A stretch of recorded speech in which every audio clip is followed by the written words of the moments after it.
Mais qu'est-ce donc que la maison de Dieu dans son sens le plus complet, dans son sens corporatif ou collectif? Ce sera, pour reprendre cette phrase merveilleuse que nous retrouvons presque 200 fois dans le Nouveau Testament, tout ce que signifie en Christ. Si nous sommes dans la maison de Dieu, nous ne sommes dans la maison de Dieu que parce que nous sommes en Christ. Être en Christ, c'est être dans la maison de Dieu. Et ne pas être en Jésus-Christ, c'est être en dehors de la maison de Dieu. Il est, lui, la maison de Dieu. C'est en lui que nous sommes amenés. Mais être en Christ implique une exclusion totale de tout ce qui n'est pas Christ.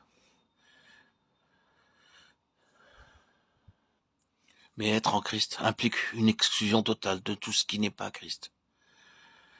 C'est le caractère entièrement et absolument autre de Christ d'avec nous-mêmes. Oui, dans ce que nous sommes de meilleur. Combien complètement différent il est de l'homme religieux même, le meilleur soit-il, différent dans son esprit, dans son cœur, dans sa volonté, si entièrement différent dans sa constitution qu'il nous faut toute une vie pour découvrir, par l'enseignement du Saint-Esprit, combien nous sommes différents de Christ et combien il est différent de nous. Mais Dieu a marqué cette différence de façon absolue dès le commencement. Il ne faut pas à Dieu la durée d'une vie pour découvrir cette différence. Il la connaît et a par conséquent établi la position absolue, à son propre point de vue, dès le commencement. Il a dit, en fait, la différence entre vous et Christ est si complète et si définitive qu'elle représente la largeur et la profondeur d'une tombe. Ce n'est pas autre chose que la plénitude de la mort. Il n'est pas possible de la franchir.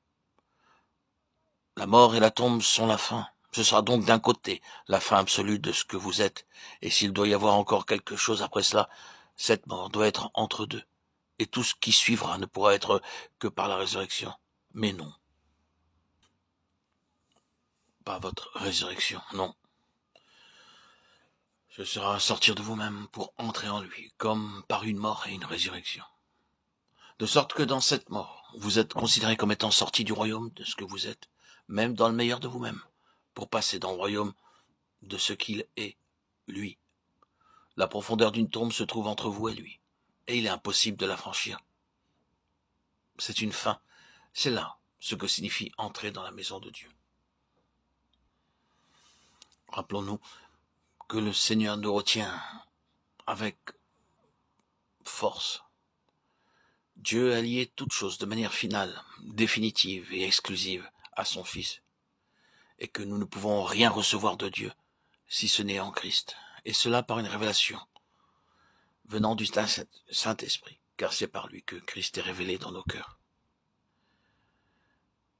Ainsi le Seigneur Jésus, qui est la maison de Dieu, accomplit chacune des fonctions représentées en symbole dans ces autres maisons sur cette terre.